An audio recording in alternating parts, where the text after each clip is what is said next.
Okay, I'm back. I had to take a little break there for a second. And I was talking about strategy.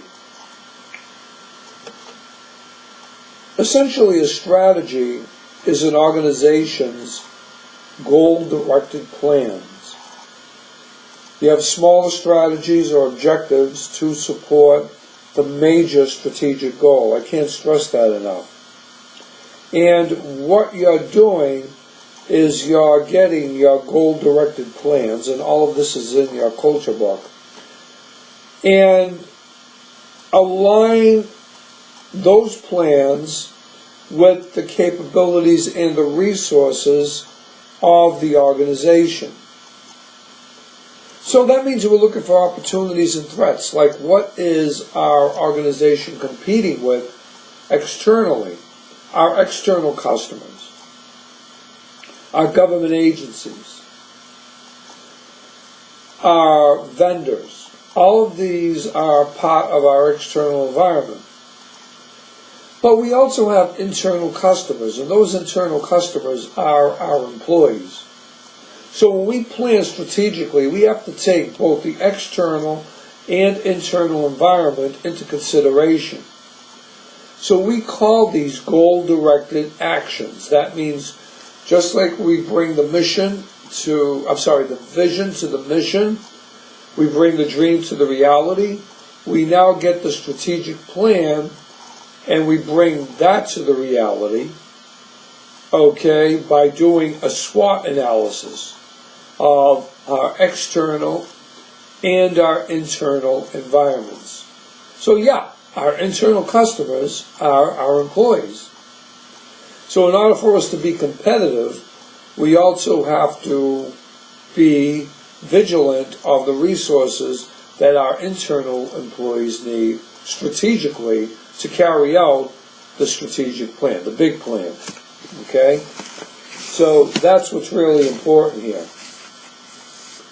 So if we were to define strategic management, we essentially might say that strategic management is a process of analyzing the current situation. In other words, where we were, where we are, where we're going, like where are we now? What are the trends? And developing appropriate strategies, putting those strategies into action, and evaluating and changing those strategies as needed. And that's really important. A lot of companies went out of business because they didn't know that they had to change. They only thought that people would have to go out and buy their products, when in reality they didn't.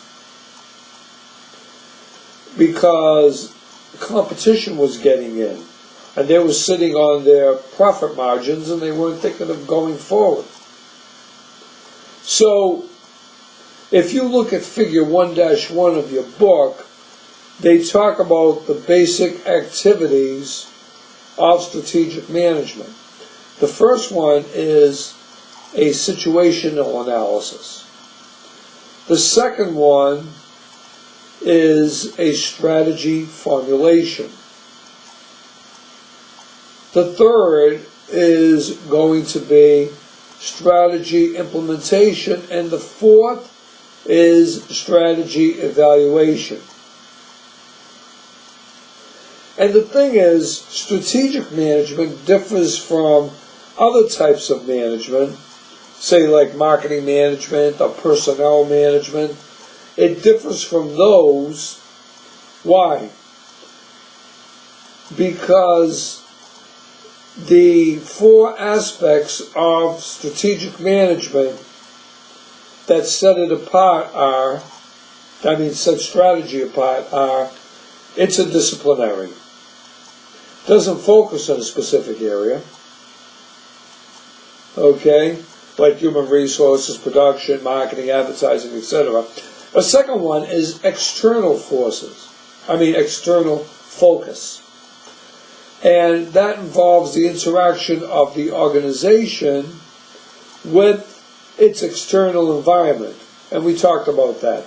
Economy, competitors, market demographics, Do we know when we have to change and why we have to change? Internal focus, focusing on how we meet that competition externally. That involves assessing the organization's resources and capabilities. What does it do well? What does it not do well? Do we need new machinery?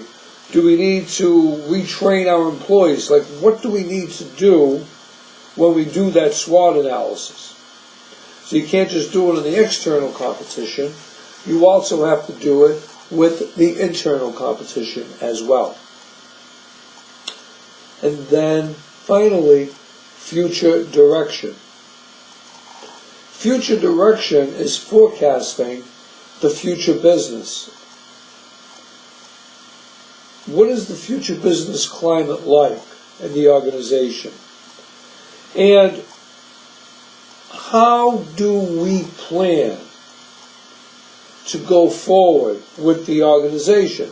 And as you know, the first step in any traditional management cycle in principles is planning. If we don't plan well, it doesn't really matter how we organize, because we're going to be disorganized. So the plan has to be right. The plan has to be set in motion, has to be right. There is a certain strategic management process. And the process implies sequential and interrelated activities that lead to some outcome somewhere over a period of time. In the strategic management process, the interrelated activities result in a set of strategies the organization uses in doing the business that they're in. If you look at figure 1-2 of your book, you should see it. If you look at situational analysis and strategy formulation, situation analysis involves scanning and evaluating the organizational context, external environment, and organizational environment. Strategy formulation involves developing and choosing appropriate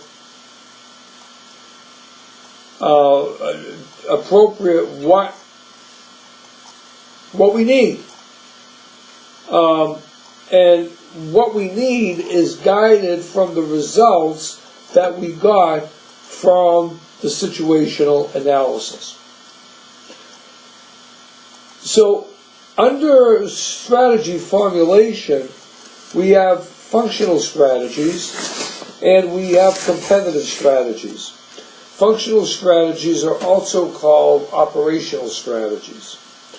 And they are the goal-directed plans and actions of the organization functions area. And you can find more in detail of that when we get into Chapter 5. When we talk about competitive strategies, we're basically, competitive strategies are really nothing more than business strategies. And they are goal-directed plans and actions, which is more concerned with how the organization competes as a specific business or entity in their industry or in their area. So basically, that's all I'm going to cover for you right now in Chapter 1. I want you to absorb a lot of this, but go ahead and look at the general framework and read the rest of Chapter 1. I'm also going to give you a couple of links on organizational strategy, which I think you will find useful. Start thinking of your projects right away now. Start thinking of what you want to write about. There's no hypothetical this week. We'll have one next week. And you know you can always contact me. 617-842-2856 is my cell. It's always on. And my email, J DiCicco, JDicicco, JDICICCO @Curry.edu. or John, JOHNOASI, Orange Apple Sam Inc. at Comcast.net. Be safe in the storm. Look over Chapter 2, follow your syllabus, and we'll see you soon. I am posting a couple of links as well. Bye.